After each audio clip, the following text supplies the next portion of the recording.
Hello दोस्तों, welcome to my channel. आज हम इस वीडियो में आप सभी को क्लास 10th साइंस के वीवीआई सब्जेक्टिव क्वेश्चन को बताएंगे जो कि बहुत ही महत्वपूर्ण है।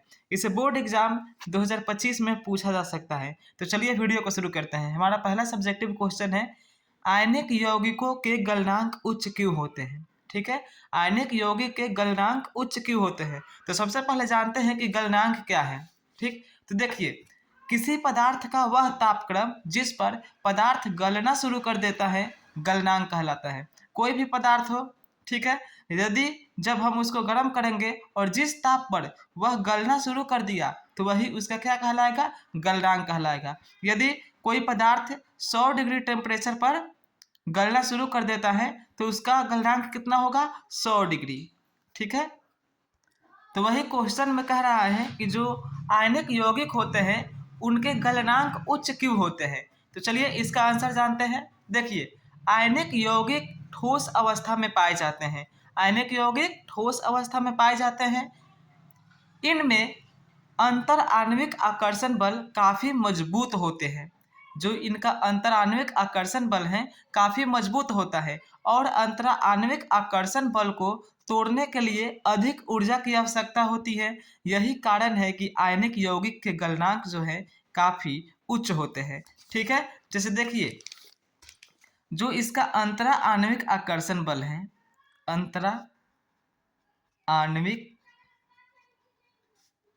आकर्षण बल, अंतरा आणविक आकर्षण बल क्या है कि दो कणों के बीच की दूरी, जैसे मान लीजिए ये दो कण है, इसके बीच की जो दूरी है इसी को अंतरा आणविक आकर्षण बल कहेंगे। ठीक है, और जब कणों के बीच अधिक दूरी होगी तो उनका अंतरा आणविक आकर्षण बल कमजोर होगा।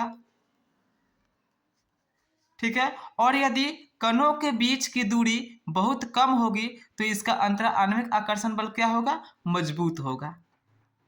बात समझ में आ गई। यदि कणों के बीच की दूरी अधिक है तो अंतरा आणविक आकर्षण बल कमजोर होगा, और यदि कणों के बीच की दूरी कम है तो अंतरा आणविक आकर्षण बल क्या होगा, मजबूत होगा।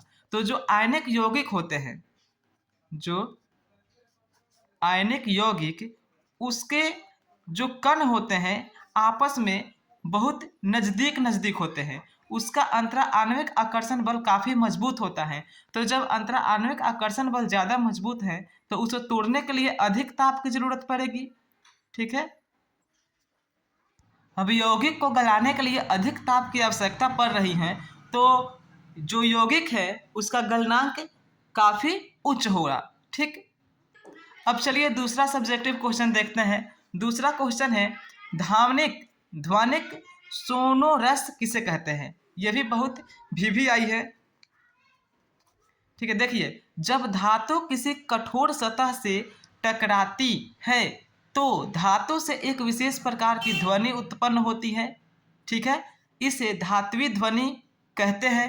इस प्रकार की धातुएं ध्वनिक कहलाती हैं। क्या कहलाती है, ध्वनिक कहलाती हैं। उदाहरण के लिए जो स्कूल में बेल बजती हैं, घंटी बजती हैं, उससे निकलने वाली ध्वनि को सोनोरस ध्वनिक कहेंगे। ठीक है, तो स्कूल की घंटी से निकलने वाली ध्वनि। उम्मीद करता हूँ आपको दोनों सब्जेक्टिव क्वेश्चन समझ में आ गए होंगे।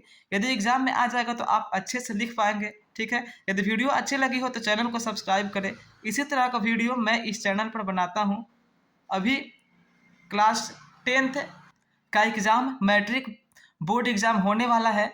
आप इस चैनल से जुड़ जाइए ताकि जो भी वीवीआई सब्जेक्टिव मैं बनाऊँ आप तक पहुँच सके और आप वीवीआई सब्जेक्टिव को देखकर आप एग्ज़ाम में जाकर लिख दें और अच्छा मार्क्स प्राप्त कर सके। ठीक है, तो चलिए मिलते हैं अगले वीडियो में। तब तक के लिए bye. Thanks for watching this video. Take care, पढ़ते रहिए।